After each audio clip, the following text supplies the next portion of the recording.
សួស្តីបងប្អូនទាំងអស់ថ្ងៃនេះខ្ញុំប្រាប់ពីរបៀបឆែកខ្ញុំចែកចំណេះដឹងពីរបៀបឆែក battery health នៅលើពពួក chip Intel មានន័យថាចាប់ពី2020ចុះគឺ CPU Core i ហ្នឹងណាទូទៅអ្នកទាំងអស់គ្នាធ្លាប់តែនៅមើល chip M ដូចថា chip M1 M2 M3 អីយើងគ្រាន់តែចូលទៅ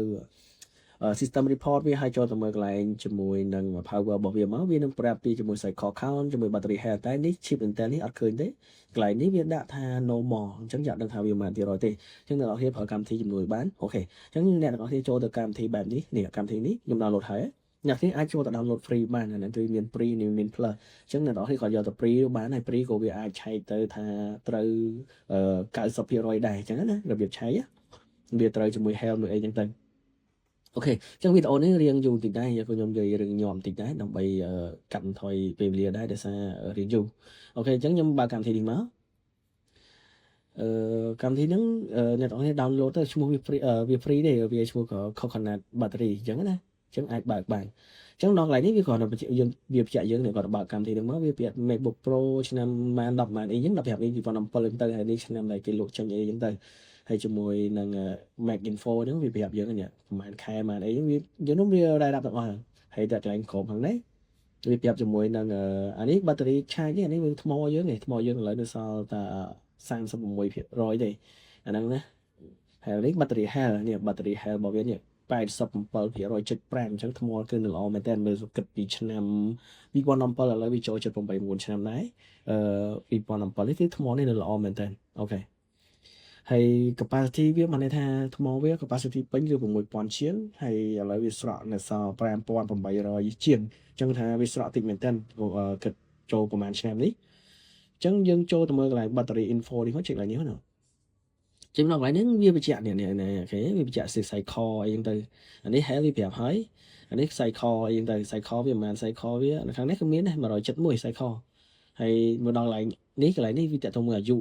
នេះវាគិតជាឆ្នាំគិតជាឆ្នាំ8ឆ្នាំ8ខែនេះវាច្រើនឆ្នាំហើយចូល79ឆ្នាំនេះអានេះតាំងពី2017ខែ7ថ្ងៃ17អូខេអញ្ចឹងវាបញ្ជាក់អានេះបញ្ជាក់ម៉ាស៊ីននេះថ្មស៊ីនអត់ធ្លាប់ដូរទេនិយាយនោះម៉ាស៊ីននេះសំណុំស៊ីនទាំងអស់2017នេះអញ្ចឹងយើងចុចលើកន្លែងឆ្នាំហ្នឹងមកវាសូទៅថាអាយុកាលនៃ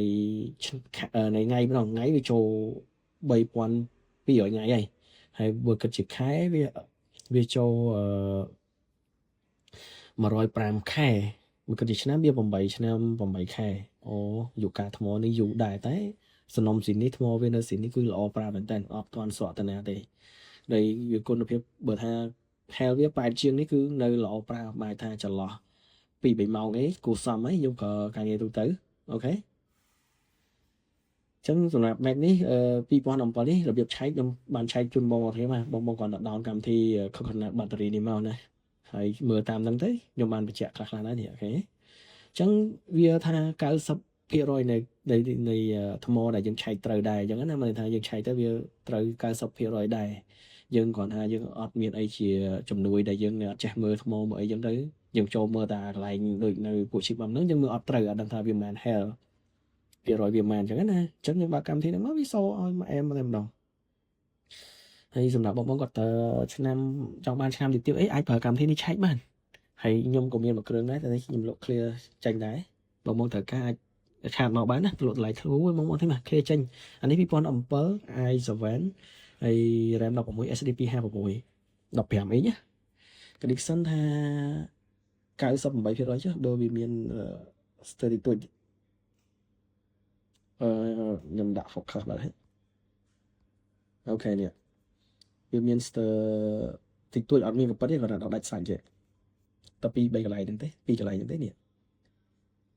អូខេចង់វីដេអូហ្នឹងមានតំណែងបងទេបាទបងមានចម្ងល់អីឬចង់បានចំណេះដឹងអីផ្សេងអាចសួរខាងបងបានណាបងនឹងអាច reply វីដេអូឲ្យអរគុណច្រើន